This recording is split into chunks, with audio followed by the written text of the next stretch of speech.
Zero লাইনে দাঁড়ায় আছি, আপনাদের এখানে আসার দরকার নাই। আমি এনাফ বিএসএফ কে সাইজ করার জন্য। বুঝতে পারছি?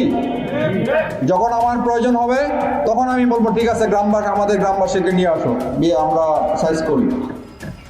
তা আমি না ডাকলে আপনারা ওখানে ভিড় করে আমাদের কাজকে ব্যাঘাত ঘটাবেন না। আমাদের হাতে অস্ত্র আছে, আমাদের ট্রেনিং আছে, সর্বশেষ হচ্ছে আমাদের মনোবল আছে, এবং আমাদের পিছনে 18 কোটি মানুষ আছে না? তো 18 কোটি মানুষ থাকতে আমার কি ভয় পাওয়ার কোনো কারণ আছে? তো ইনশাল্লাহ বিজিবি হচ্ছে, আপনি দেখেন আমি কি দেখাইছি আজকে, বিজিবি হবে সীমান্তের নিরাপত্তা এবং আস্থার প্রতীক। ফার্স্ট হচ্ছে আমি যখন বিজিবি আমার শূন্য লাইনে বিজিবি দাঁড়ায় থাকবে, আপনি নিশ্চিন্তে থাকেন যে বর্ডার সিকিউর, বর্ডারে নিরাপত্তা আছে।